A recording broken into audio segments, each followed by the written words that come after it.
શિક્ષણ પણ પ્રાથમિક શાળાનું એવું રહ્યું કે પપ્પા ટીચર એટલે હું પોતે નટખટ પાછો, એટલે બિલકુલ ભણવાનું ચાર દિવાલો વચ્ચે તો મને ગમે નહીં. પણ સમય જતો ગયો એમ મને થોડું વિશેષ મારા શરીર ઉપર મને થોડું એવું લાગ્યું કે બધા મને એવું કહેતા કે આટલો બધો કેમ ખુશ છે, આટલો બધો દુબળો કેમ છે, શરીર તો સુંદર હોવું જોઈએ. એટલે એ તો બહુ મોટી વાત કહેવાય કે ભાઈ આટલું મોટું શરીર ઉપર જો આપણે કેળવણી કરીએ બાળકો ઉપર, તો એમ શરીર ઉપર પણ જો આપણે મોટી એવી જોરદાર કેળવણી કરીએ, એટલે કે શરીરને કેળવીએ, તો શરીર છે એ ગમે તેટલા વર્ષે પણ, અત્યારે લગભગ મને 48 વર્ષ થઈ ગયા, છતાં પણ એટલો જ આનંદ, એટલો જ ઉત્સાહ એ યોગના પ્રતાપે છે. આજે જયારે COVID-19 જે મહામારી જે વૈશ્વિક ચાલી રહી છે, તો એના વિશે હું વાત કરું કે આટલો બધો આ રોગ છે એ માણસોને ધંધામાં અસર કરે, તો આપણે માત્ર એ પ્રાણાયામ કેટલાક આપણાથી થઈ શકે એવા આસનો જો આપણે કરીએ તો ચોક્કસ હું ધારું છું એવું પરિણામ બાળકો જે ભણતા છે એ અને આપણા જેવા જે ટીચરો છે, ગુરુજીઓ છે, મારા સાહેબ મિત્રો છે, એમને ચોક્કસ સમાજ, રાષ્ટ્ર સર્વેને ઉપયોગી થઈ શકે અને આ કોરોના જેવી કે અન્ય બીજી કોઈ વાયરલ ઇન્ફેક્શન વાળી કોઈ પણ બીમારીઓને એ આપણે નાખી શકીએ છીએ. માત્ર પ્રાણાયામ, અનુલોમ વિલોમ છે, કપાલભાતી એ સત્કર્મની ક્રિયામાં આવે છે, સૂક્ષ્મ પ્રાણાયામો પણ છે, કેટલીક નાડી શોધનની પદ્ધતિઓ પણ છે. પણ આ બધી વસ્તુ એવી છે કે એ ગુરુજીના જ્ઞાન વગર એ બિલકુલ ન કરી શકાય. પદ્ધતિસર સિસ્ટમેટિક જે આપણને પતંજલિ અષ્ટાંગ યોગ આપ્યા છે, તો એ 8 જે અંગો જે છે એ મૂળભૂત અંગો સુધી આપણે પહેલા પહોંચવું જોઈએ. એમાં છેલ્લું જે સમાધિ છે ત્યાં સુધી આપણે પહોંચી કે ન પહોંચીએ, પણ હું તો એટલું કહું કે ખાલી યમ અને નિયમ. તો આપણે યમ અને નિયમની વાત કરીએ તો મિત્રો કેવી રીતે સમાજમાં રહેવું જોઈએ, જીવવું જોઈએ, નિયમની અંદર આવે તો કેવી રીતે ખાવું જોઈએ, આહાર વિહાર, આપણી દૈનિક જે રોજિંદી જે પદ્ધતિ છે, એની જે પ્રક્રિયાઓ જે છે, એની જે ક્રિયાઓ જે છે એ સમજવી પડે. એટલે આહાર વિહારની અંદર આ બધી જ વસ્તુ આવી શકે, તો જ તમે પદ્ધતિસરનું જીવ્યા કહેવાય, તો જ તમે સિસ્ટમેટિક જીવ્યા કહેવાય, તો જ તમે પ્રક્રિયા સંશોધન જે પણ કંઈ કર્યું હોય એ રીતે તમે જીવ્યા હોય તો તમને ખૂબ મજા આવે. કારણ કે એની અંદરથી જ આપણે ઘણું બધું મેળવવાનું છે. કારણ કે આપણે એવું નોર્મલી વિચારીએ છીએ કે શરીર એટલે કઈ નહીં. કારણ કે હું એના વિશે વાત કરું તો કે દાખલા તરીકે તમે ક્યાંક આગળ સવારે જ વાત કરું કે ભાઈ સવારે ઉઠ્યા તો આ બ્રશ ફટાફટ પૂરું કરી દીધું, આ શરીરનું કઈ બિલકુલ ધ્યાન ન રાખી ચા નાસ્તો કરવા બેઠા, આગળ ગયા તો વળી કોઈ પાછું આપણને આગ્રહ કર્યો એટલે કઈક સિંચણા થઈ લીધા, એનાથી આગળ ગયા એટલે કોઈ વળી કઈ ભજીયા કે ગોટા કે જે પણ કઈ તળેલી વસ્તુ આપી એ પણ આરોગી લીધી. આમ આખો દિવસ ચાલુ જ ધમતી, શરીર બગડતું રહે. અને જો શરીર બગડે તો પછી સમજી લેવાનું કે આપણે ક્યાંય ના રહી શકીએ. કારણ કે શરીર એ બહુ મોટી વસ્તુ છે. શરીર એ ઈશ્વરે આપણને એક બહુ પવિત્ર આપી છે, તો એ પવિત્ર શરીરને આપણે ખૂબ સાચવું, કેમ કેળવવું, જેમ આપણે તવા ઉપર જેમ રોટલીને કેવી કેળવીએ છીએ તેજ પણ બળવા નથી દેતા, એવી જ રીતે શરીરને પણ કેળવવાનું છે. બહુ જ હલકા હાથે એને એટલું જ કેળવી અને સાચવવાનું છે. પછી આપણને કોઈ એવા પણ પ્રશ્નો કરે કે એમ તો આપણા બહાર જે જીવે છે જે ઝુંપડપટ્ટી એ લોકોને કેમ કશું જ નથી થતું, તો હું એમ કહીશ કે આપણે એનો અભ્યાસ નથી કર્યો. મેં તો કરેલ છે એટલે મને ખબર છે. કારણ કે હમણાં જો હું ઝુંપડપટ્ટીની અંદર કોરોનાની અંદર જયારે માસ્કનું વિતરણ કરતો હતો ત્યારે મને એ વસ્તુની ખબર પડી કે લોકોને બીમારી તો હોય જ છે, પણ એ બીમારી આપણને દેખાતી નથી. એ લોકો કેવી રીતે ભગવાનને પ્યારા થઈ જાય છે, તો એમની પાસે કોઈ આર્થિક સંસાધનથી એવું કોઈ હોતું નથી, એમની પાસે કોઈ એવી મૂડી ઉપાર્જન નથી હોતું, અને જેના કારણે આ બને છે.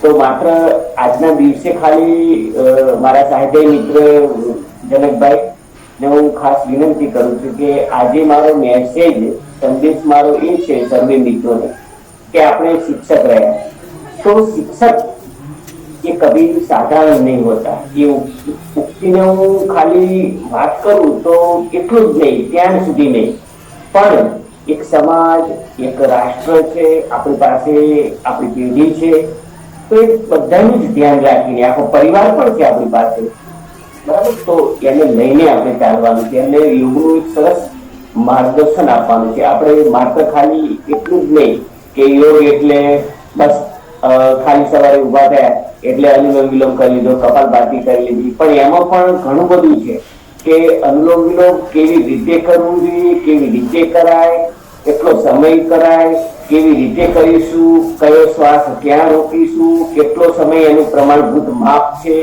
બધું જ વિચારી જોઈ સિસ્ટમેટિક પદ્ધતિસર કરવાની જે પદ્ધતિ છે એ યોગ છે. તો એ પ્રાણાયામ ત્યારે આવે છે. પહેલું છે યમ, નિયમ, આસન, પ્રાણાયામ, પ્રત્યાહાર, ધ્યાન, ધારણા અને સમાધિ. આવી રીતે છેલ્લું સ્ટેપ સમાધિ છે. સમાધિની અંદર આપણે વાત કરી ઓકે હેલો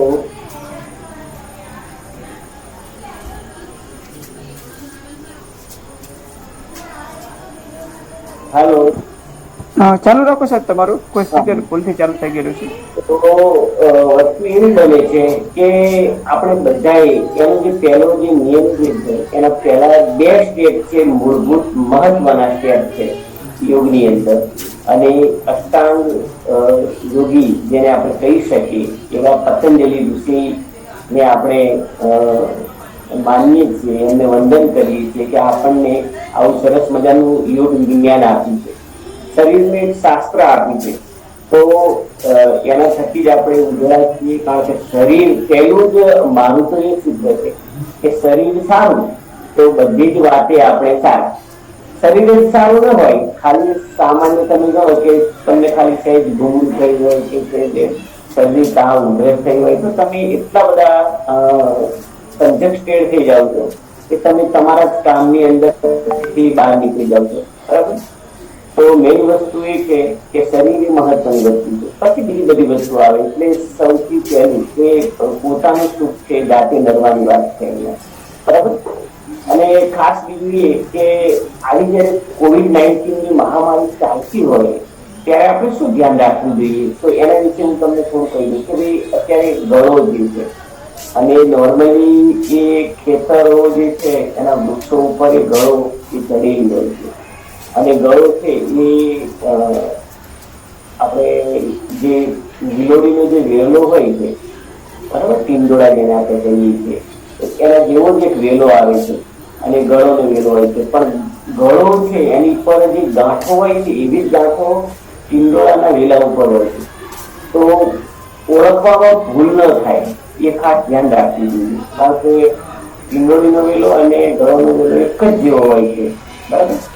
તો એની સ્પાટ છે, પણ એને તમે લઈ શકો છો એવી રીતે, બરાબર.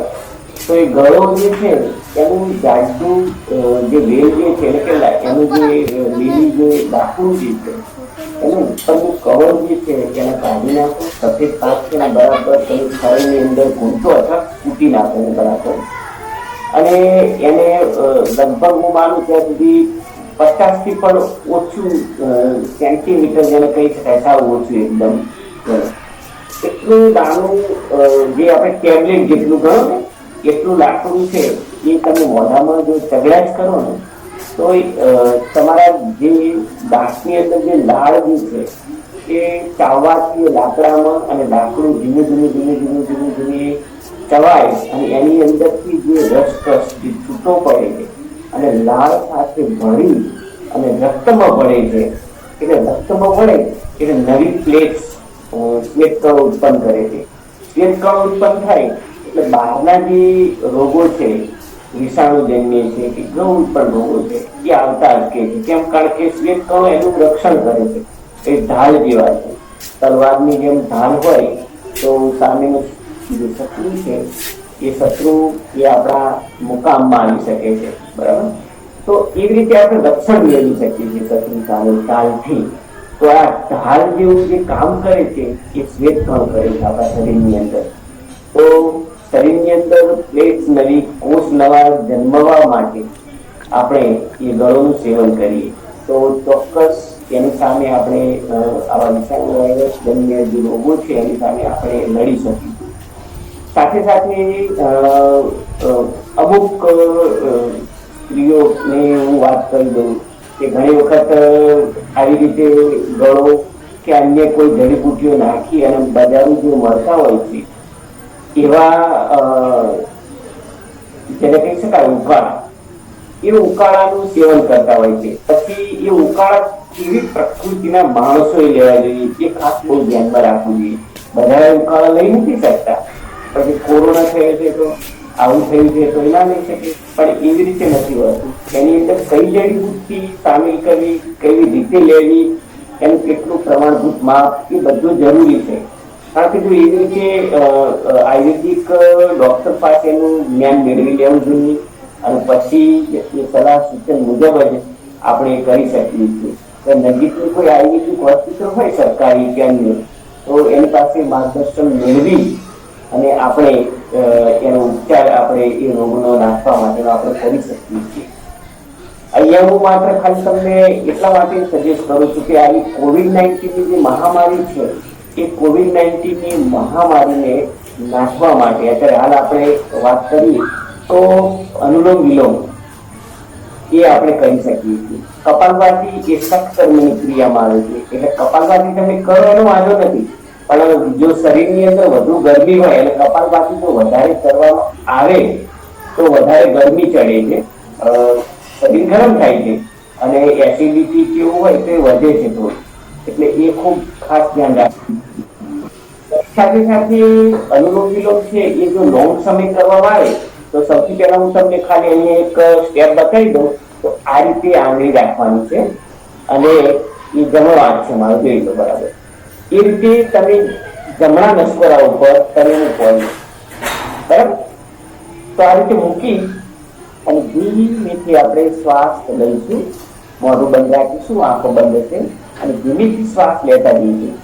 એટલો ધીમેથી લેવાનો છે કે તમારે સેકન્ડો ગણવાની છે.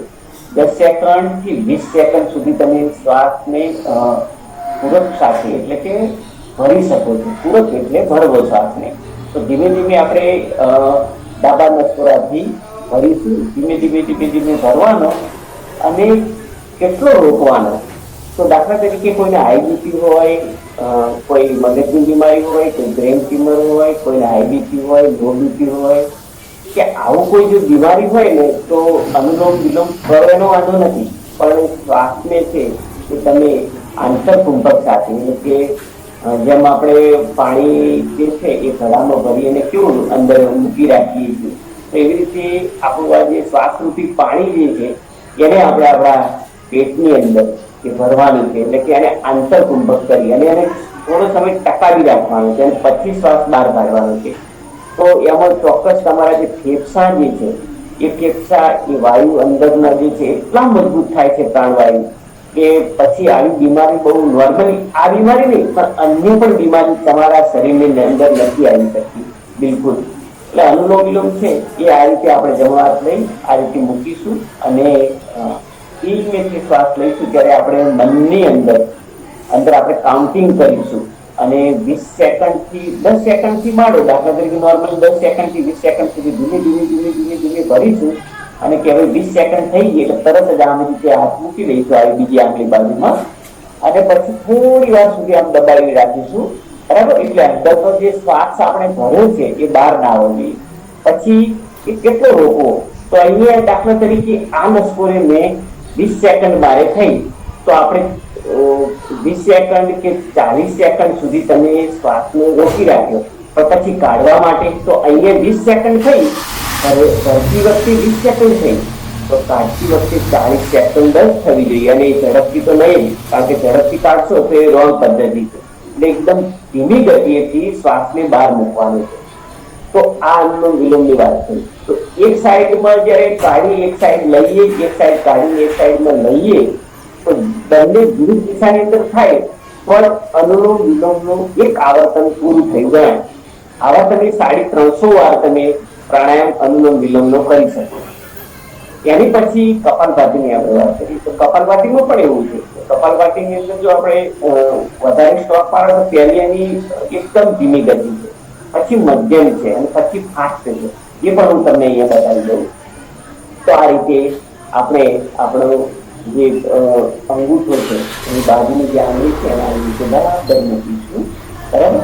અને આપણા પદ્માસનની અંદર આંખો બંધ રાખી અને બેસીશું, અને આપણો જે પગ જે છે બરાબર જમણો એ ડાબા પગ ઉપર રાખી અને બેસીશું. બંને પગ ચડે તો સારું છે, અને ન ચડે તો એક પગ રાખવાનો. નોર્મલ રીતે એક પગ રાખીને ધીમે કરું છું તો એ બહુ સારું છે. આંખો બંધ કરી અને ધીમે ધીમે જોઈ લેજો અહીંયા બરાબર. શ્વાસ છે એ નાકથી બહાર કાઢવાનો છે, લેવાનો નથી.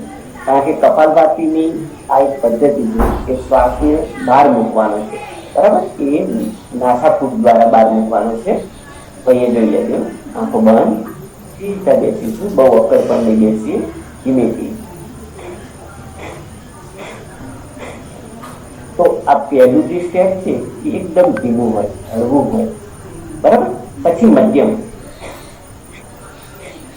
તો આ રીતે મધ્યમ કેટલો સમય કરવું? તો 1 કલાક સુધી, 10 મિનિટ સુધી એ રીતે કરી શકાય છે.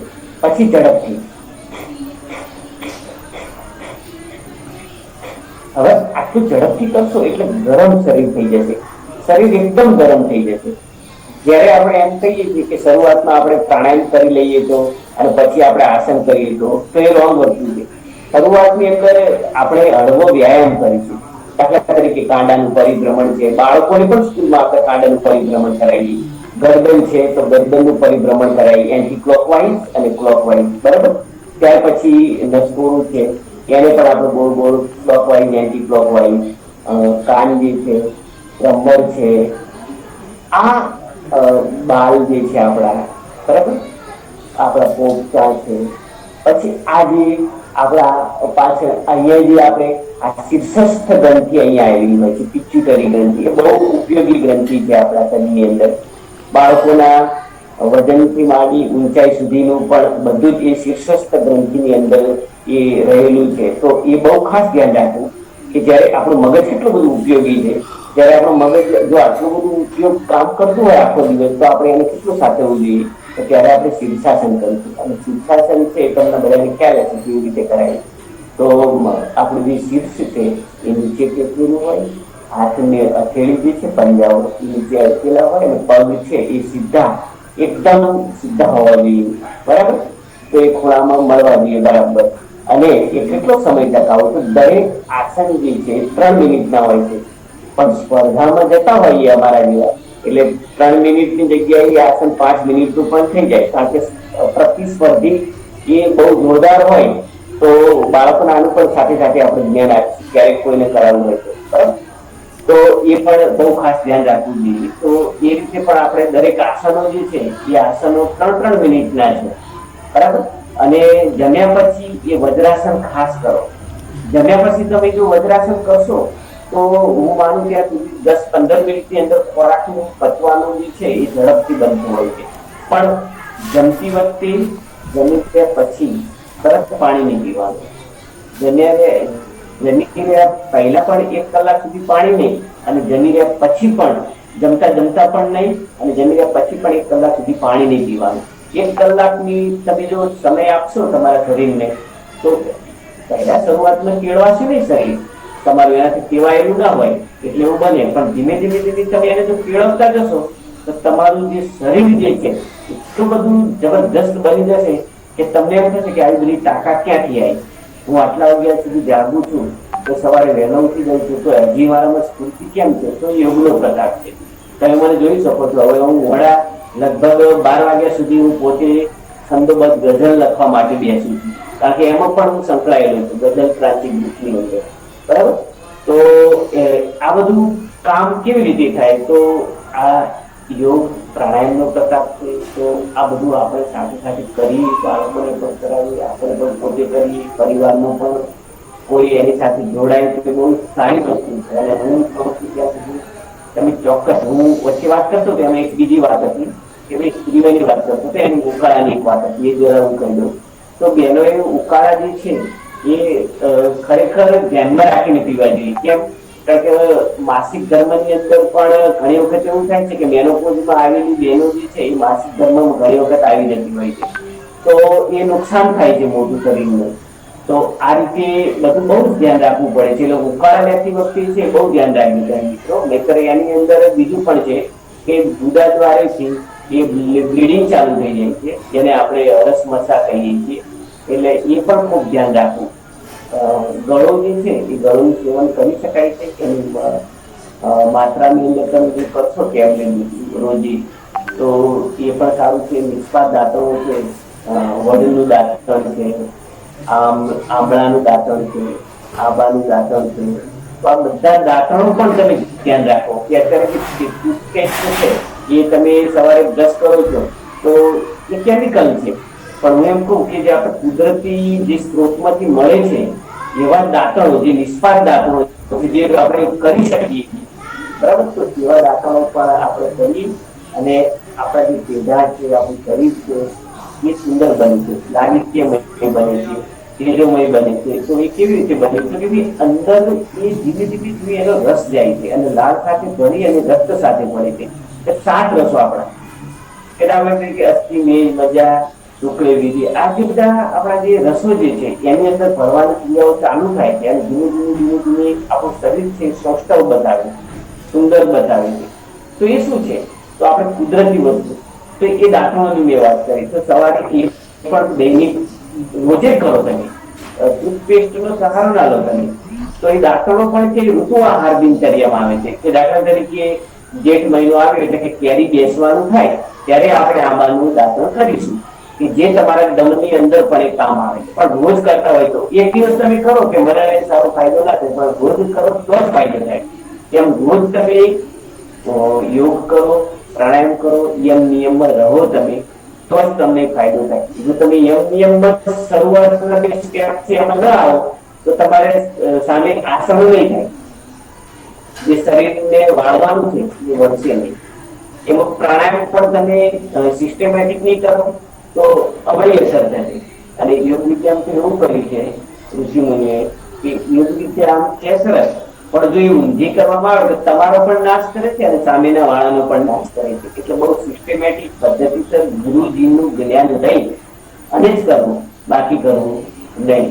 તો આજે હું પણ જે શીખ્યો છું એ મારા ગુરુજી છે વિમલપાલ, અને અહીંયા યોગા એક્સપર્ટ છે પોતે દીપકભાઈ સુથાર, જે પોત છે આખા જિલ્લાના, પાટણ જિલ્લાના. તો એમની પાસે પણ હું અત્યારે જાઉં છું, શીખું છું. આજે પણ આયુર્વેદિક દવાખાનાની અંદર સવારે પહેલા જવું પડે છે અને ત્યાં જઈને દર્દીઓને હું આ સેવા આપું છું, મારી ઉત્તમ સેવા આપું છું જે યોગની. અને ઘણા પણ એવા દર્દીઓ જે છે સારા અને સારા થઈ જાય છે, બરાબર. તો બહુ એટલા બધા ન થાય પણ 25% પણ એના શરીરમાં ફરક પડે છે.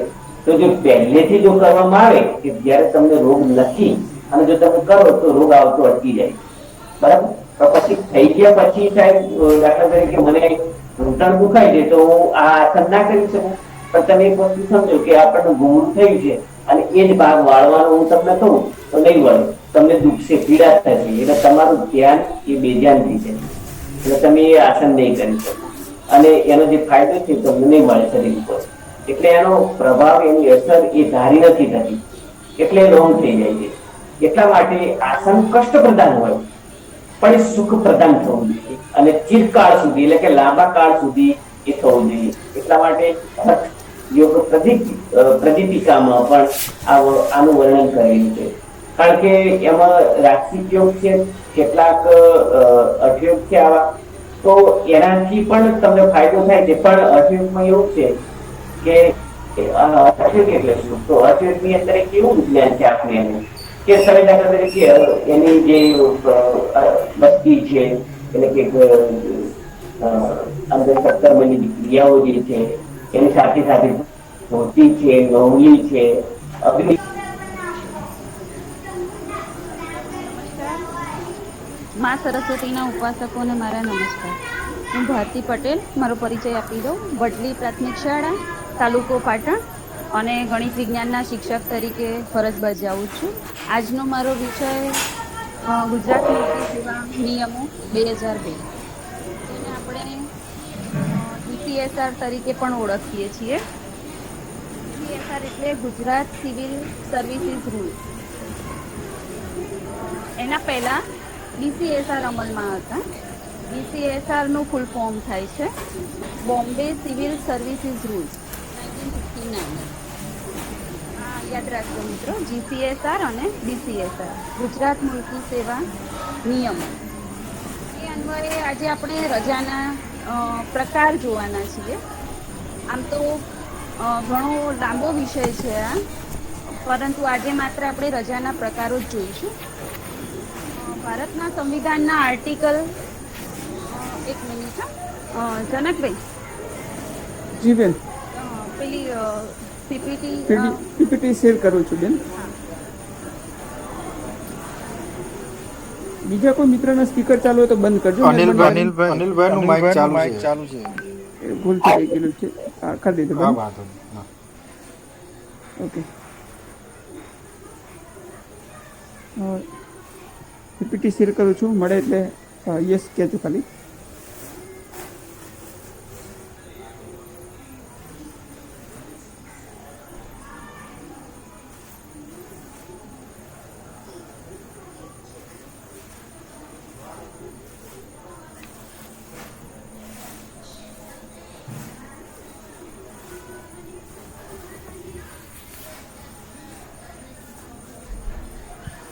મળી સ્ક્રીન? નથી દેખાતું. 1 મિનિટ.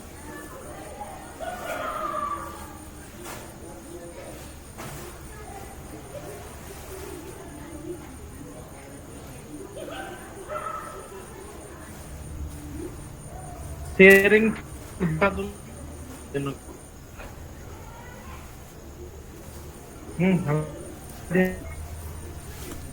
અવાજ દેખાય?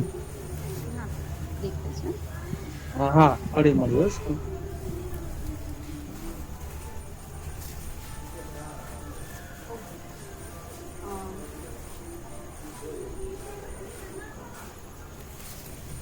ભારતના સંવિધાનના આર્ટિકલ 309 ના પરંતુકના આધારે રાજ્યપાલ શ્રી દ્વારા મુંબઈ રાજ્યમાં ઘડાયેલા મુંબઈ મુલકી સેવા નિયમો 1960 તરીકે અમલમાં આવ્યા હતા.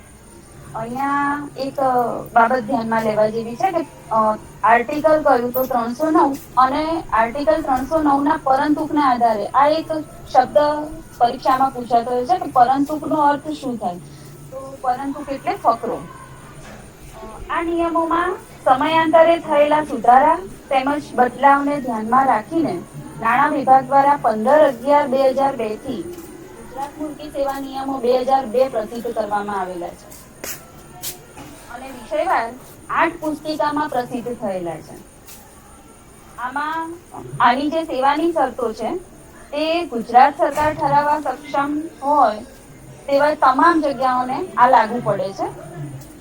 અને આના નિયમોની જે અર્થઘટન છે તે નાણાં વિભાગનો આમાં નિર્ણય આખરી ગણાશે.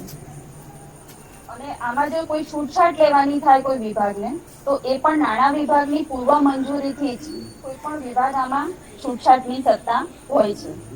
એટલે કે આપણે યાદ રાખીશું કે 15/11/2002 થી આ ઉપરાંત 15/11/2005 દરમિયાન આ નિયમોનો અંગ્રેજીમાંથી ગુજરાતીમાં અનુવાદ થયો અને એ દરમિયાનમાં નાણાં વિભાગના અધિક મુખ્ય સચિવ ડોક્ટર મંજુલા સુબ્રમણ્યમ હતા. બીજી એક વસ્તુ એ છે કે 15/11/2002 માં અંગ્રેજીમાં પ્રસિદ્ધ થયા ત્યારે નાણાં વિભાગના અગ્ર સચિવ SG માંકડ હતા. આ બે બાબતો 2002 અને 2005 ની છે. એટલે કે અંગ્રેજીમાં ક્યારે પ્રસિદ્ધ થયા તો 15/11/2002 થી અને એનો ગુજરાતીમાં અનુવાદ થયો 2005માં. એટલે આવો પ્રશ્ન પૂછાઈ શકે કે આ નિયમોનો અમલ ક્યાંથી થયો? તો રાજપત્રમાં પ્રસિદ્ધિની તારીખ 15/11/2002. હવે આજે આમ તો આના 8 વોલ્યુમ છે, ઘણો લાંબો વિષય છે. આજે આપણે માત્ર રજાના પ્રકારો જોઈએ. મેં અહીંયા 14 રજાઓનો સમાવેશ કર્યો છે. આમ તો મુખ્યત્વે 7-8 રજાઓ જે આપણા લાગતી વળગતી ઘણી બધી છે, પણ એ સિવાય પણ જેટલી હતી એ 14 રજા આમાં લીધી છે. એમાં એક છે પ્રાપ્ત રજા, અર્ધ પગારી રજા, રૂપાંતરિત રજા, પ્રસૂતિ રજા, પિતૃત્વ રજા, અભ્યાસ રજા, બિનજમા રજા, અસાધારણ રજા. પછી અહીંયા લીધી છે સીએલ અને મરજિયાત રજા. એકચ્યુઅલી આ રજા એ હું પછી વાત કરીશ જ્યારે આવશે ત્યારે, એ આ નિયમોમાં નથી, પરંતુ આપણે એક આ જ રજાથી ખાલી પરિચિત છીએ એટલે એને આમાં મૂકીશું. કસુઆવડ કે ગર્ભપાત રજા, હોસ્પિટલ રજા, ક્ષય, કેન્સર કે કુષ્ઠ રોગ રજા, ખાસ અશક્તતા રજા, અને છેલ્લી છે નાવિકોને માંદગીની રજા. એમાં સૌથી પહેલી આપણે જોઈએ પ્રાપ્ત રજા, જેને ઈએલ કહેવાય, અર્ન લીવ. એનો નિયમ છે 46 નિયમ નંબરનો નિયમ છે. અને આ પ્રાપ્ત રજા કોના માટે હોય છે? તો એ નોન વેકેશનલ કર્મચારીને મળે. એટલે કે આપણે વેકેશનલ કર્મચારી માટે હોય કે નહીં એવો પ્રશ્ન થાય. તો આપણે જો વેકેશનમાં કોઈ કામગીરી કરીએ તો આપણને પણ પ્રાપ્ત રજા મળે. વેકેશન ખાતામાં વેકેશન દરમિયાન જો સરકારી કામગીરી કેવી, તો મતદાર યાદીમાં અથવા વસ્તી ગણતરી, આર્થિક મોજણી કે તાલીમ અથવા અન્ય કોઈ પણ કામગીરી જો કર્મચારીને કરવાની થાય વેકેશનમાં, તો પ્રાપ્ત રજા મળવા પાત્ર થાય. અને જે લોકો વેકેશન નથી ભોગવતા તેવા નોન વેકેશનલ કર્મચારી માટે પ્રાપ્ત રજા હોય છે.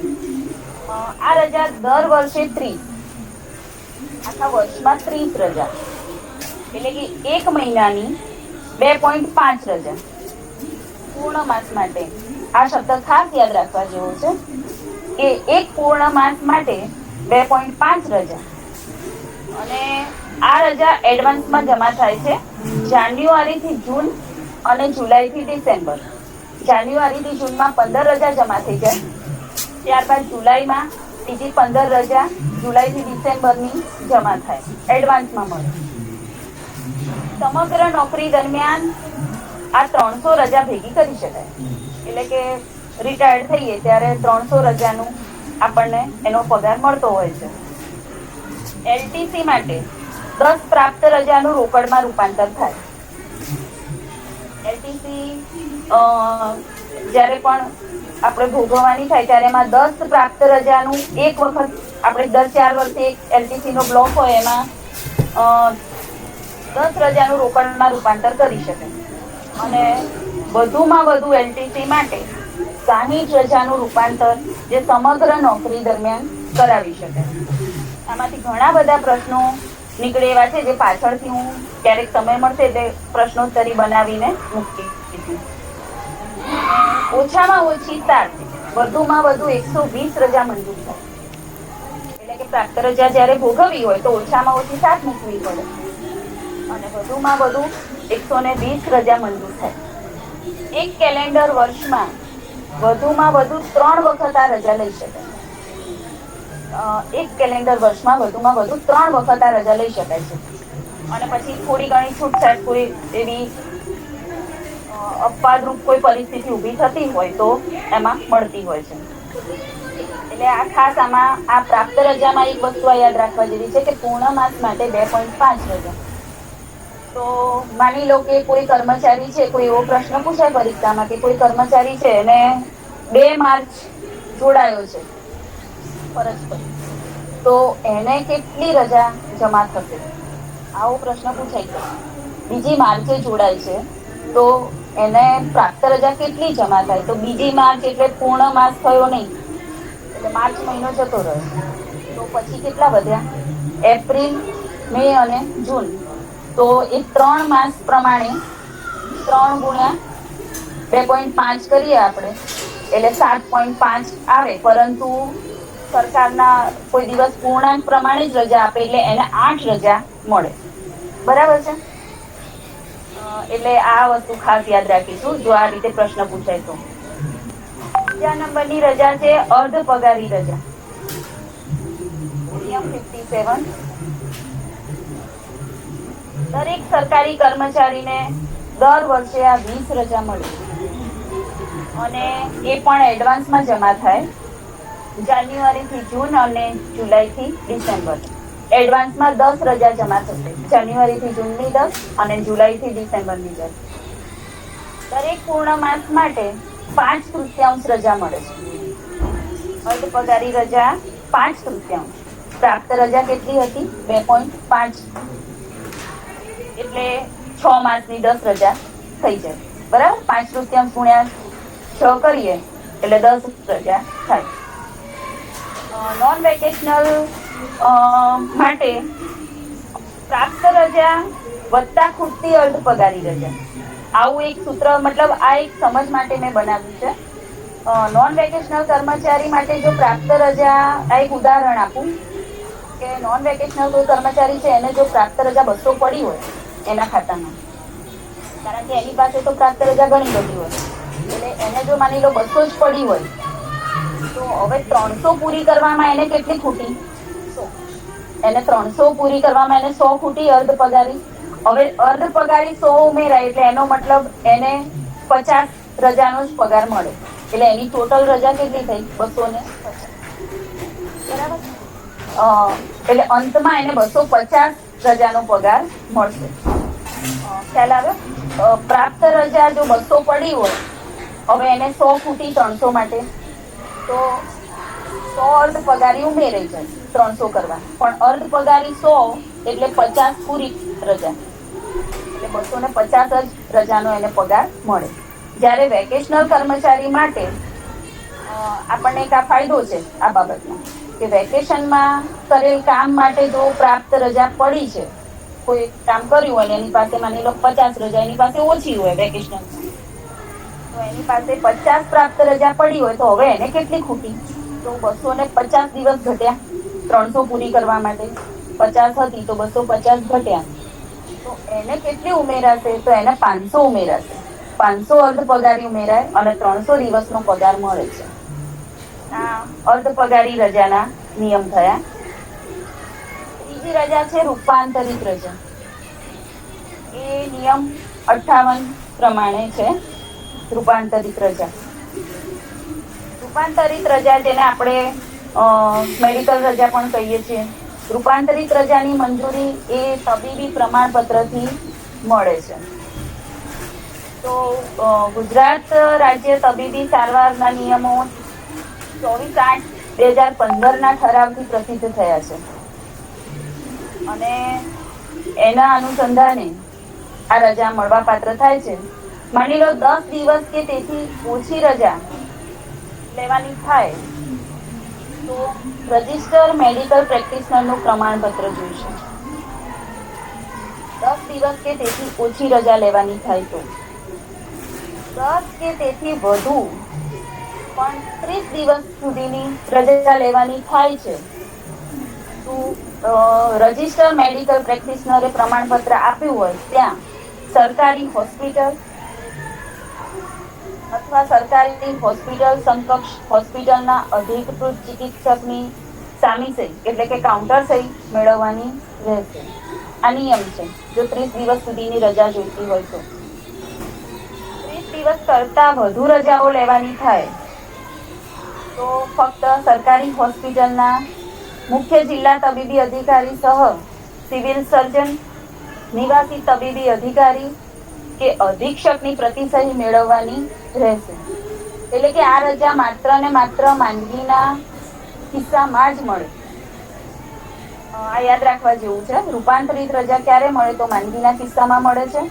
એ કર્મચારીને મળે. કર્મચારીના પરિવારનો જો કોઈ સભ્ય બીમાર હોય તો એના માટે પણ આ રજા ભોગવી શકાય છે. અને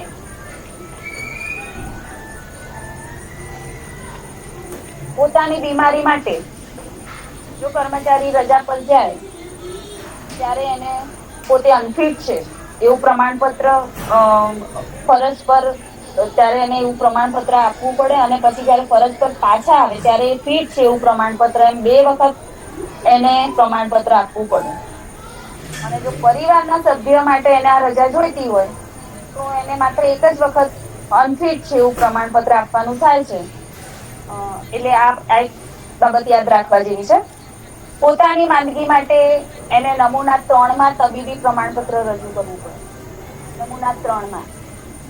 અને કુટુંબની વ્યક્તિની માંદગી માટે નમૂના 5 માં ગુજરાત મુલકી સેવા રજા નિયમો અન્વયે નિયત કરવામાં આવેલ પ્રમાણપત્ર એને રજૂ કરવું પડે. જો કુટુંબની વ્યક્તિની માંદગી હોય તો. આગળ પાછળ જોડવામાં આવેલ જાહેર રજા સહિત 7 દિવસ કરતા ઓછી હોવી ન જોઈએ. 7 દિવસ કરતા રજા ઓછી લેવાશે નહીં. અપવાદ પણ છે. અપવાદ રૂપે અભ્યાસ માટે આ રજા મળતી હોય છે. એના માટે તબીબી પ્રમાણપત્રની જરૂર નથી, અને 90 દિવસની રજા મંજૂર થાય અભ્યાસ માટે. એટલે કે સરકારની મંજૂરી હોય તો અભ્યાસ કરવા માટે કોઈ પણ સરકારી કર્મચારીને એની સમગ્ર નોકરી દરમિયાન આ 90 દિવસની રજા મળી છે.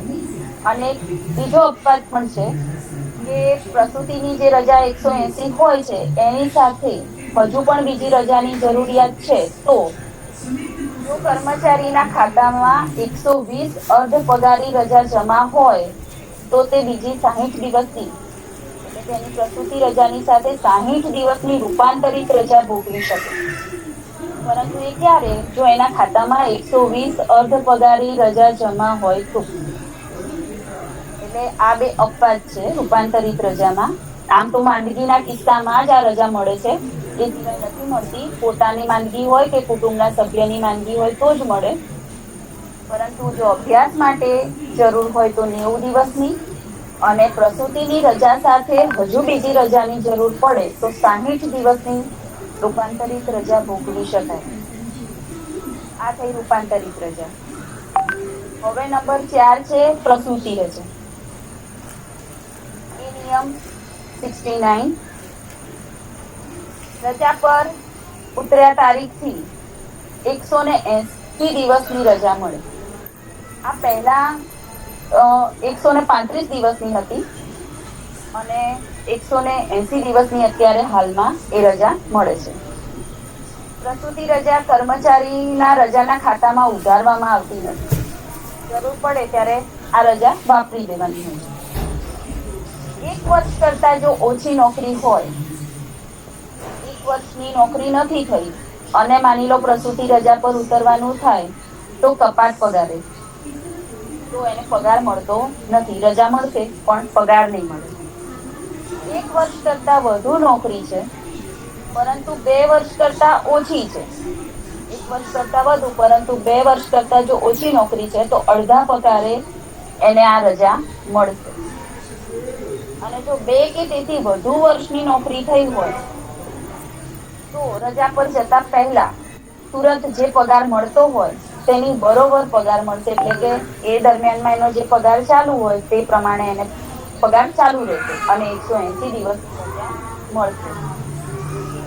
પહેલા 135 દિવસની રજા મળતી, જે નાણાં વિભાગના તારીખ 13/11/2014 ના નોટિફિકેશનથી 180 દિવસની કરવામાં આવી છે.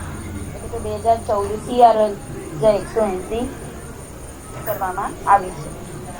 પ્રસૂતિ રજા સાથે રૂપાંતરિત રજા સહિત બીજા કોઈ પણ પ્રકારની લેણી રજા જોડી શકાય. આપણે હમણાં હાલ જ વાત કરી કે ઉપરની જે રૂપાંતરિત રજામાં વાત કરી કે એમાં અપવાદ રૂપે પ્રસૂતિ રજા સાથે 60 દિવસની રજા મળે, પણ અધિકતમ 60 દિવસ, એનાથી વધારે નહીં.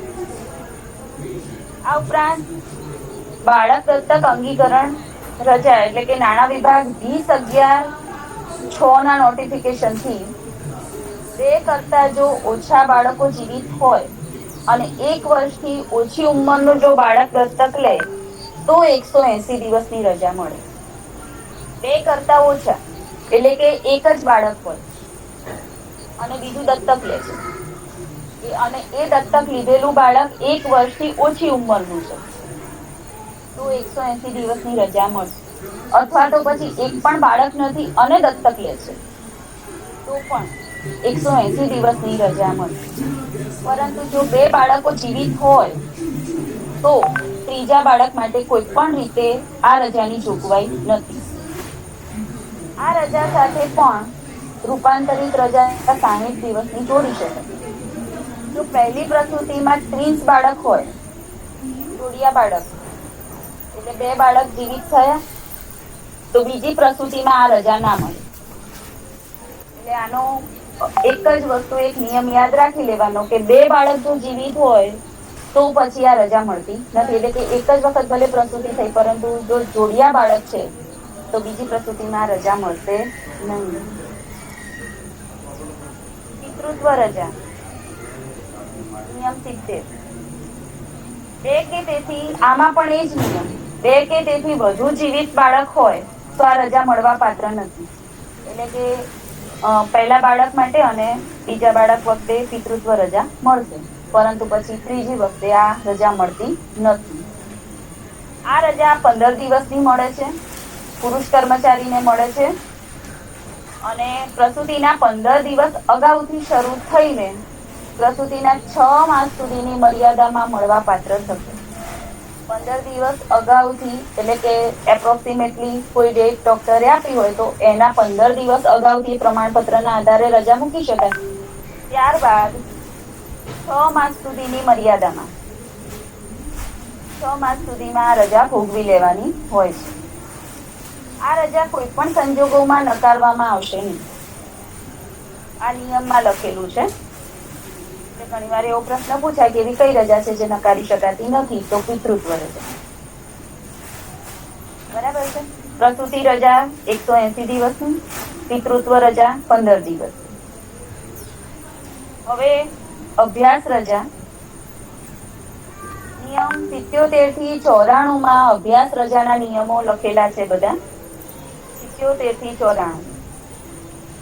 સરકાર હેઠળ રાજપત્રી જગા ધારણ ન કરતા હોય, 5 વર્ષ કરતા ઓછી નોકરી કરી હોય, અભ્યાસ રજાની સમાપ્તિ બાદ 3 વર્ષની અંદર નિવૃત્ત થવાના હોય તો અભ્યાસ રજા મંજૂર થાય નહીં. એટલે આ 3 કિસ્સામાં આ રજા ન મળે. એક તો સરકાર હેઠળ રાજપત્રી જગા ધારણ ન કરતા, એટલે સરકારી નોકરી નથી કરતા. બીજું, 5 વર્ષ કરતા ઓછી નોકરી કરી હોય, એટલે 5 વર્ષની નોકરી થઈ હોય તો જ આ રજા મળશે. ત્રીજું, અભ્યાસ રજા પૂરી થાય, જ્યારે લીધી અને પૂરી થાય છે તો એના પછી જો 3 વર્ષની અંદર એને નિવૃત્તિની તારીખ આવતી હોય તો આ રજા મંજૂર થશે નહીં. એટલે આ 3 યાદ રાખીશું તો કોઈ ચોથો નિયમ આપેલો હશે તો એ તરત આપણે એક્ઝામમાં ટીક કરી શકીશું. ભારતમાં પૂરતી સગવડ ઉપલબ્ધ હોય તો ભારત બહારના અભ્યાસક્રમ માટે અભ્યાસ રજા મંજૂર કરવામાં આવશે નહીં. આપણે ઇન્ડિયામાં બધી સગવડ ફેસિલિટી છે અને તેમ છતાં અમેરિકા જઈને ભણવું છે તો એવી અભ્યાસ રજા મળે નહીં. અધિકતમ સમયગાળો અપવાદરૂપ કારણો સિવાય સામાન્યતઃ એકી સમયે 12 માસથી વધુ થાય નહીં એટલું. કોઈ કારણ હોય તો ઠીક છે, બાકી લગભગ સામાન્યતઃ એક સાથે 12 માસથી વધુ આ રજા નહીં મળે. સમગ્ર નોકરી દરમિયાન બધી થઈને 24 માસની આ રજા મળે અભ્યાસ રજા માટે. એમાં વેકેશનનો સમયગાળો આવી ગયો. વેકેશન સાથે થઈ સમગ્ર નોકરી દરમિયાન 24 માસ અને એક સાથે 12 માસ. દરેક રજામાં આ રીતનું આપેલું છે કે એક સાથે કેટલી ભોગવી શકાય અને સમગ્ર નોકરી દરમિયાન કેટલી ભોગવી શકાય. એટલે દરેક રજામાં આવા 2 પ્રશ્નો તો નીકળે. સક્ષમ સત્તાધિકારીની મંજૂરી સિવાય અભ્યાસ શરૂ કરી શકાશે નહીં. પહેલા મંજૂરી લેવી પડે, પછી અભ્યાસમાં જોડાવાનું. મંજૂરી લઈ રજા મંજૂર થાય પછી અભ્યાસ રજા સાથે બીજા પ્રકારની રજાઓ જોડી શકાશે, પરંતુ આ સમયગાળો 28 માસ કરતા વધુ થવો જોઈએ નહીં. 24 માસનો સમયગાળો તો અભ્યાસ રજામાં મળે જ છે, પરંતુ હજુ અભ્યાસ બાકી છે ને કોઈ કારણસર રજાની જરૂર પડે છે તો આપણા ખાતામાં લેણી રજાઓ પડી હોય તો એનો બીજો ઉપયોગ કરી શકાય. પરંતુ સળંગ 28 માસ કરતા વધુ આ રજા મળશે નહીં. જે નિયમિત રજાઓ સિલકમાં હશે તે રજાઓમાં અભ્યાસ રજા પરિવર્તિત કરવામાં આવશે. કર્મચારીના ખાતામાં જે રજાઓ પડી હોય, પ્રાપ્ત રજા પડી હોય તો એ વાપરવાની, અર્ધ પગારી પડી હોય તો એ. પૂરતા સમયગાળાને અસાધારણ રજા તરીકે ગણવી પડશે. માની લો કે એવી કોઈ જ રજા નથી પડી એટલે પતી ગઈ અને થોડો ઘણો સમયગાળો બાકી છે તો એ જે સમયગાળો બાકી છે એ કપાત રજા ગણાશે. પછી અને તિલક પડી હોય તો જ આ રજાને અભ્યાસ રજામાં પરિવર્તિત થાય, બાકી નહીં થાય. 7મા નંબરમાં છે બિનજમા રજા. નિયમ 59. એક પણ કોઈ કર્મચારીના ખાતામાં કોઈ રજા જમા જ ના હોય, એને રજા નથી પરંતુ એ કાયમી કર્મચારી છે ને ભવિષ્યમાં કમાઈ શકે એમ છે, મતલબ કે હજુ નોકરી કરવાના છે ને એના ખાતામાં રજા જમા થવાની છે, એવા કોઈ જયારે સંજોગો દેખાય ત્યારે આ રજા અપાય છે. એટલે કે સમગ્ર નોકરી દરમિયાન અધિકતમ 360 દિવસની રજા મળે છે. એમાંથી એકી સમયે 90 દિવસથી વધુ નહીં, એટલે 90 દિવસની જ રજા બિનજમા રજા ભોગવી શકે સળંગ. અને તબીબી પ્રમાણપત્રના આધાર સિવાયની બાકી બધી મળીને 180 દિવસ બિનજમા રજા મંજૂર કરી શકાય. એટલે વધુમાં વધુ 180 દિવસની બિનજમા રજા મંજૂર થાય. ભવિષ્યમાં જે અર્ધ પગારી પ્રાપ્ત કરશે, એટલે કે આ તો બિનજમા રજા એની પાસે તો હતી નહીં ને એને ભોગવી છે, એટલે ભવિષ્યમાં હવે જેમ જેમ એના ખાતામાં રજાઓ જમા થતી જશે તે એના હિસાબમાં બિનજમા રજા તરીકે ઉધારવામાં આવશે. પહેલા વાપરી છે પણ પછી જે કમાય એમાંથી એને આપવું પડશે. માત્ર સરકારના કાયમી કર્મચારીને જ આ રજાનો લાભ મળે છે. કાયમી કર્મચારીઓને જ આ રજા, કારણ કે કાયમ માટે ત્યાં રહેવાના છે એવું સાબિત થાય એટલા માટે. અપવાદ રૂપે અસાધ્ય રોગ હોય, જેમ કે ક્ષય, રક્તપિત્ત, કેન્સર અથવા માનસિક રોગ, એવો કોઈ જો અસાધ્ય રોગ હોય તો 5 વર્ષની નોકરી પૂરી કરી હોય એવા હંગામી સરકારી કર્મચારીને આ રજા મળે.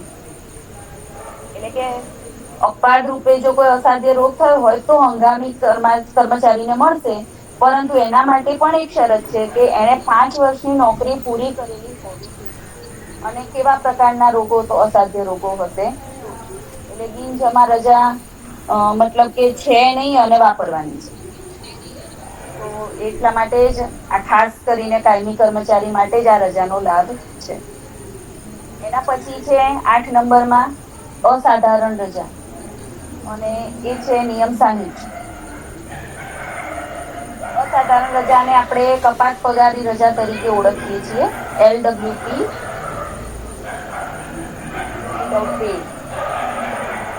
ખાસ સંજોગોમાં સરકારી કર્મચારીને સમગ્ર નોકરી દરમિયાન એકંદરે 36 મહિના કરતા વધુ નહીં એટલી રજા મંજૂર કરી શકાય.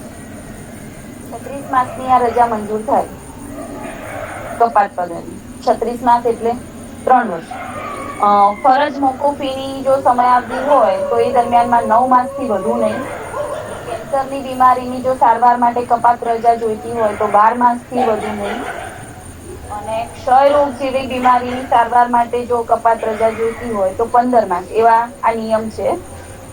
અહીંયા ફરજ મોકૂફી શબ્દ છે, સાહેબે વાત કરી હતી કે ફરજ મોકૂફી એટલે શું, એવું પણ થાય તો સસ્પેન્શન કહેવાય, એને સસ્પેન્ડ કરે એમ. એટલે ધારો કે કોઈ કર્મચારીની ખાતાકીય તપાસ દરમિયાન તપાસને પ્રભાવિત ન કરે એટલા માટે એ કર્મચારીને સસ્પેન્ડ કરવામાં આવે છે. તપાસના પુરાવાઓ કે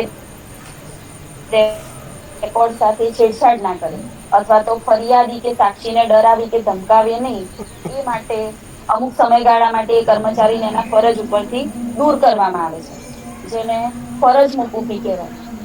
આ દરમિયાનમાં 50% પગાર નિર્વાહ ભથ્થું તરીકે મળતો હોય છે, અને એને એ દરમિયાનમાં અન્ય નોકરી એને નથી સ્વીકારી એવું એને પ્રમાણપત્ર પણ આપવું પડે છે. એટલે આ ફરજ મોકૂફી શબ્દ છે એના માટે કહ્યું. એ સિવાય ફરજ મુક્તિ અથવા બરતરફ આવા શબ્દો પણ આવશે. Dismiss, terminate. ફરજ મુક્તિ, બરતરફ, ડિસમિસ, ટર્મિનેટ આ એક જ અર્થ થાય છે આ બધાનો. એટલે કે કોઈ ગંભીર ગુનો કર્યો હોય અથવા કોઈ ગંભીર ગુનો સાબિત થઈ ગયો ત્યારે એ કર્મચારીને ફરજ મુક્ત કરવામાં આવે, એટલે કે કાયમ માટે નોકરીમાંથી કાઢી મૂકવામાં આવે. આવા કર્મચારીને પગાર ન મળે અને અન્ય સરકારી નોકરી પણ ન મળે અને ફરજ પર એને પાછા લેવામાં પણ આવતા નથી. એટલે આ શબ્દ અહીંયા ફરજ મોકૂફી આવ્યો એટલે એના માટે કહ્યું. ઉપરોક્ત આ 3 કિસ્સાની વાત થઈ. તો ઉપરોક્ત અપવાદરૂપ કિસ્સામાં 1 વર્ષની નોકરી પૂર્ણ કરી હોવી જોઈએ.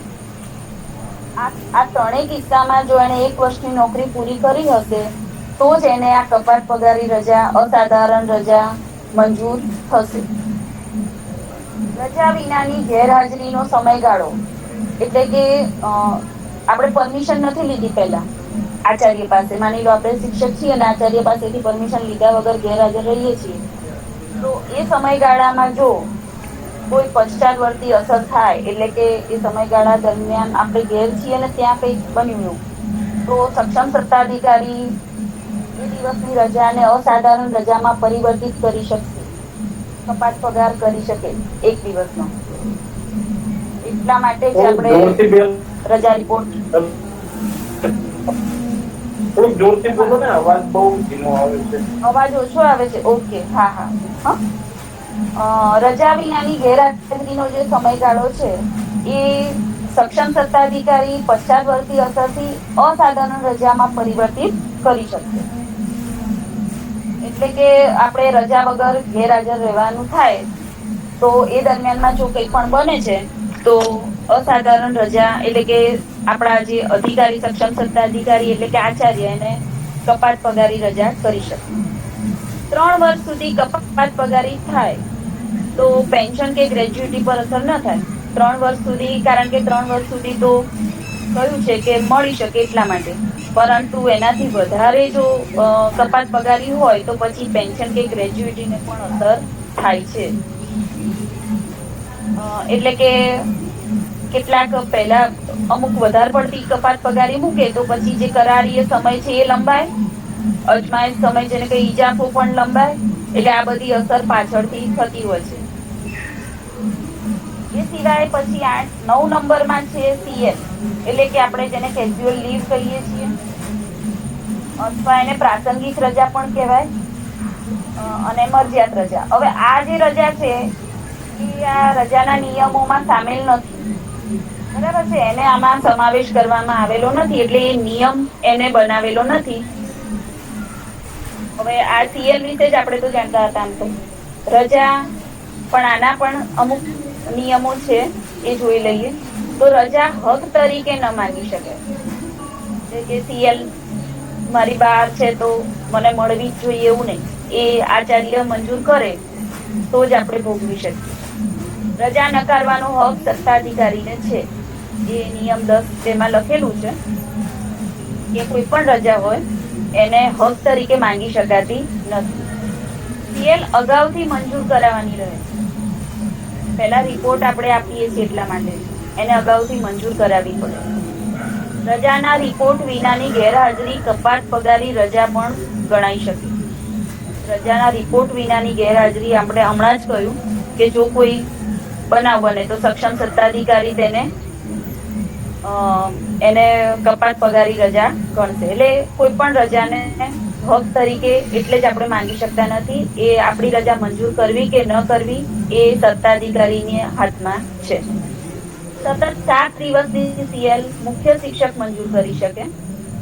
7 દિવસ જો રહેવું હોય તો મુખ્ય શિક્ષક મંજૂર કરશે અને 7 કરતા વધુ રજા એ તાલુકા પ્રાથમિક શિક્ષણ અધિકારી શ્રી મંજૂર કરી શકશે. CPO જોડે મંજૂર કરાવવી પડે. સ્ટાફના 1/3 કરતા વધુ શિક્ષકોની CL એક સાથે મુખ્ય શિક્ષક મંજૂર કરી શકશે. એટલે કે 50% કરતા વધુ સ્ટાફ ગેરહાજર રહી શકશે નહીં. હવે એમાંથી કોની CL મંજૂર કરવી અને ન કરવી એ મુખ્ય શિક્ષકના હાથમાં રહેશે.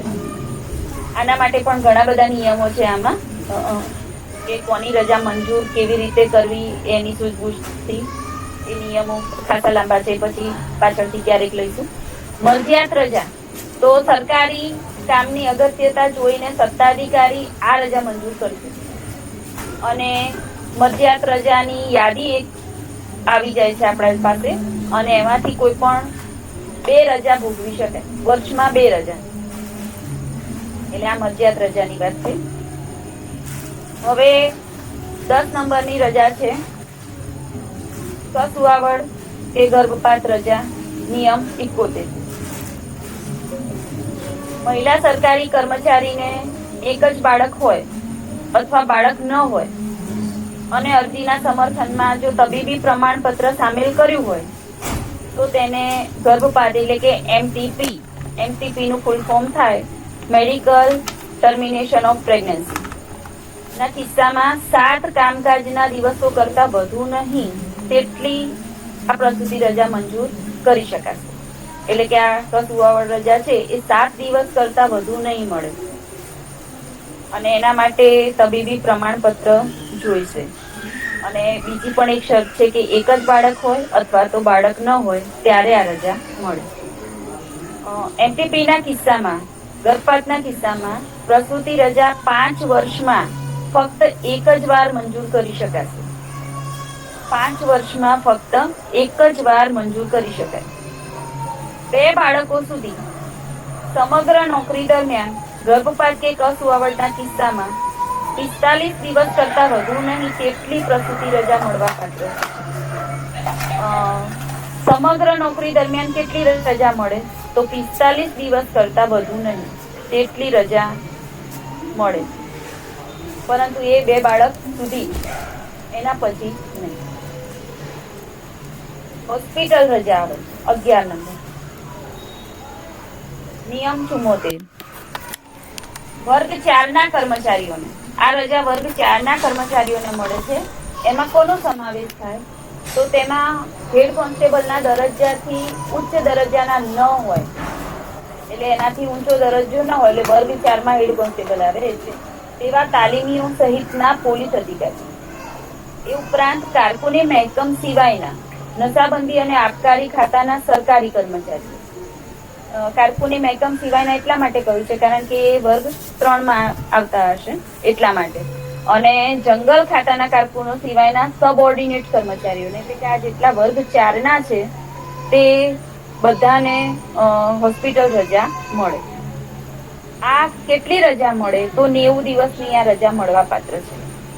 અકસ્માત કે માંદગીના જોખમ સાથે સંકળાયેલા સીધી રીતે ફરજ અદા કરતા હોય તેને આ રજા મળે. એટલે કે જેની નોકરીમાં કોઈ જોખમ સંકળાયેલું હોય અથવા તો એની નોકરી એવી કોઈ જોખમી હોય ને એ દરમિયાનમાં અકસ્માત થયો કે માંદગી થઈ તો તેમને આ 90 દિવસની રજા મળે છે. અને આ રજા અધિકૃત તબીબી પ્રમાણપત્રના આધારે મળશે.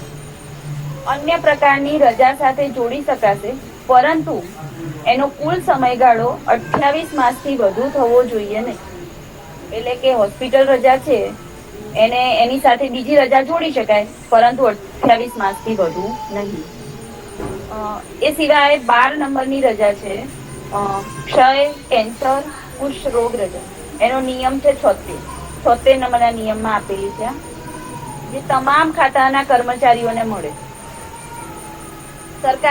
એના માટે સરકારના આરોગ્ય અને પરિવાર કલ્યાણના વિભાગ દ્વારા નિયત કરાયેલા અને વખતો વખત સુધારેલા નિયમો જે કર્મચારીને સવલતો આપતા હોય તે નિયમો હેઠળ આ રજાના હકદાર થશે. એટલે અસાધ્ય રોગ હોય ત્યારે આ રજા મળવા પાત્ર છે. ત્યારબાદ 13 નંબરમાં છે ખાસ અશક્તતા રજા. નિયમ 72 અને 73. ફરજ દરમિયાન કે અકસ્માતથી થયેલ ઈજા માટે રજા મળવા પાત્ર છે. એટલે કે ફરજ દરમિયાન જો કોઈ અકસ્માત થાય અથવા તો કોઈ ઈજા થઈ હોય તો ખાસ અશક્તતા રજા મળે. અને બનાવના 3 માસમાં જો અશક્તતા પ્રગટ થાય તો જ આ રજા મળે. એટલે અશક્તતા દેખાવી જોઈએ, મતલબ છે એવું સાબિત કરવું પડે ત્યારે આ રજા મળે. વધુમાં વધુ 24 માસની રજા મળે. અને નાણાં વિભાગની મંજૂરીથી કોઈ પણ વિભાગ આને મંજૂર કરી શકશે. એટલે આ વાત થઈ ખાસ અશક્તતા રજાની. અને છેલ્લી છે નાવિકોને માંદગીની રજા. નિયમ 75 માં આપેલી છે. એ 6 અઠવાડિયાથી વધુ નહીં એટલી પૂરા પગારની રજા મંજૂર થશે.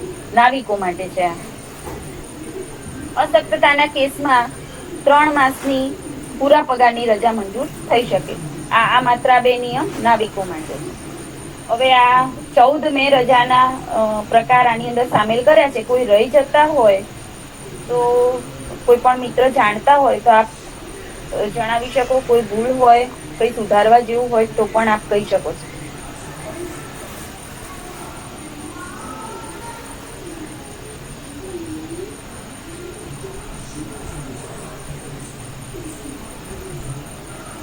આમાંથી ખૂબ બધા પ્રશ્નો બને એવા છે. એને હું મારું કામ ચાલુ જ છે. જે દિવસ મને ફરીથી સમય મળશે એટલે હું ફરીથી આના બધા પ્રશ્નોના જવાબ ગ્રુપમાં મૂકીશું. ચોક્કસ. ખૂબ ખૂબ આભાર બેન. ખૂબ સરસ મહેનત કરી અને સારી એવી બાબતોનું કલેક્શન કરીને આપ્યું છે.